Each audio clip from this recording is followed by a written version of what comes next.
Well, good morning. It's certainly been an amazing weekend here at Lost River as we've had our third annual Lost River Teen and College Weekend, and that's why we have so many young people up here at the front this morning, and I imagine why we have so many visitors with us too. And it's awesome, it's beautiful. I've loved getting to sing these hymns together and just this whole weekend. And there's so many people to thank and express our appreciation to: the kids, the parents, everybody that was involved, Ben and Bill especially. We'll have more to say about that at the end of our services. But for this hour, we are here to survey the wondrous cross. And it's interesting with this idea of surveying, our ability to survey, to focus, to give our attention, to behold, is apparently becoming increasingly difficult in our day and age. And this is part of what we've talked about this weekend. It's been, the theme has been all for the glory of God, and specifically about how we glorify and honor and live for Christ in a social media age. And according to a study by Microsoft, this I think was conducted just a few years back, they found that our attention span has decreased from 12 seconds back in the year 2000 to just 9 seconds in 2020, which, in case you're wondering, is less than that of a goldfish. Now, how they measure that, I have no idea. I don't know how they figure that out.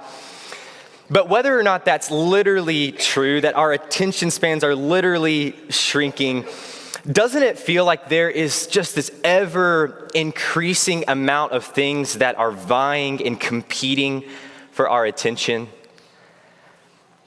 We live in a time where we have this unlimited access to all kinds of information and news and media and entertainment. And they're all designed psychologically to keep us hooked, to keep us coming back for more and more and more of whatever it is that we're looking for. Something exciting, something captivating, exhilarating, something meaningful maybe, belonging, identity, love, intimacy. All these things are designed to keep us coming back for more of whatever it is that we're looking for. And because of that, we live in a time and in a world that some have described as a world of competing spectacles. A world of competing spectacles. A spectacle is something that catches your eye and captures your mind and imagination. It's the thing that you just can't look away from when you see it. And this idea of a spectacle, it's the things that jump out to us in the news. It's the thing that as you're scrolling through social media or whatever it might be, you pause and stop and stare. It's the thing that when you're out in public, you stop and you can't help but just gaze and wonder at it.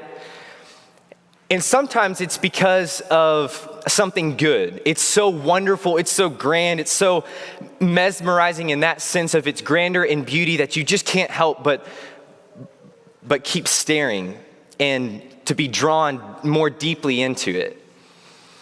But then other times, these spectacles, the reason why we're so drawn to it is because it's so odd. It's so strange, it's so grotesque and bizarre that you can't look away. And the greater that the spectacle is, the larger the audience. The greater the spectacle, the more drawing power it has for the masses to view it. This is when things go viral. This is when things get spread and you can't stop looking at it. It seems like it's everywhere that you turn. And either way, all of these spectacles, they're striking, they have a profound visual impact. They're the things that catch our eye and capture our mind and attention and imagination. And here's our question for this hour. In a world of competing spectacles, what is that for you? What is it that draws you deeply into it? What is it that causes you to stop and to stare? In a world of competing spectacles, what is it that you behold? And this morning, the one that I want to consider is, of course, the greatest spectacle of the cross. Did you know that's how it's described in the Bible? The cross is described as a spectacle. Look at Luke 23 and verse 44. Luke 23, 44.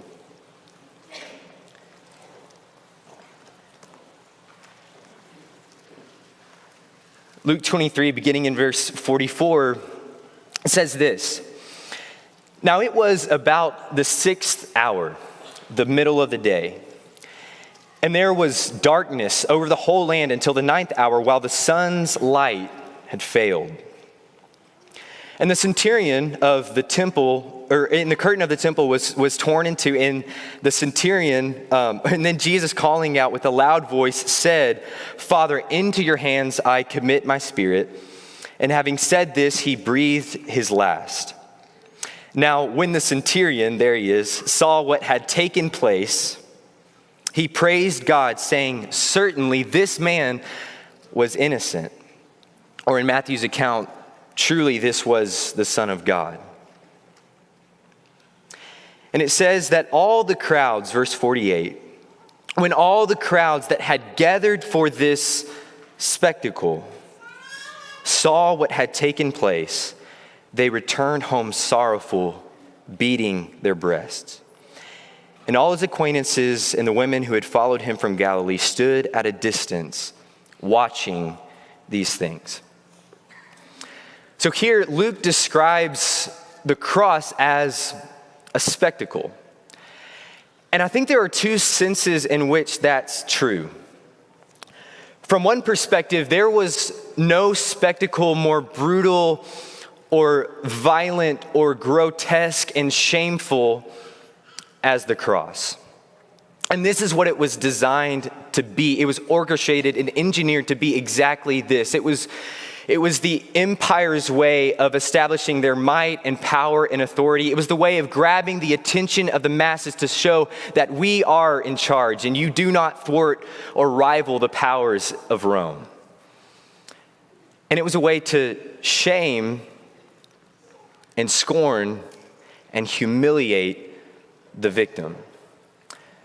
Historian Tom Holland, in his book Dominion, describes it this way, that no death was more excruciating, more contemptible than crucifixion. To be hung naked, long in agony, swelling with ugly wheals on shoulders and chest, helpless to beat away the clamorous birds. Such a fate, Roman intellectuals agreed, was the worst imaginable. Nothing spoke more eloquently of a failed revolt than the sight of hundreds upon hundreds of corpse-hung crosses. So foul was the carrion reek of their disgrace that many felt tainted even by viewing a crucifixion. And Luke says that this is what the crowds gathered to see. This is what the masses of people came to behold. A spectacle. But did you notice there in Luke 23 how the people responded to this spectacle? It says, verse 48, when all the crowds that had gathered for this spectacle, when they saw the things that had taken place, they returned home beating their breasts. And so it's like even in that moment, they realized that there was something more than what was meeting the eye in that instant. That within this miserable scene was a far greater spectacle to behold. Or in the words of the centurion, truly this man was the Son of God. And that changes everything about what it means to survey the cross. Because while from one perspective it was the most brutal, grotesque, agonizing thing that could be witnessed, while it was all of those things, from another perspective, from God's perspective, from our perspective this morning, no spectacle is more beautiful and glorious and transforming and powerful than the cross. And I think this is most clearly displayed in something that Jesus himself said in John 12 and verse 32. When he says that when I am lifted up from the earth, I will draw all people unto me.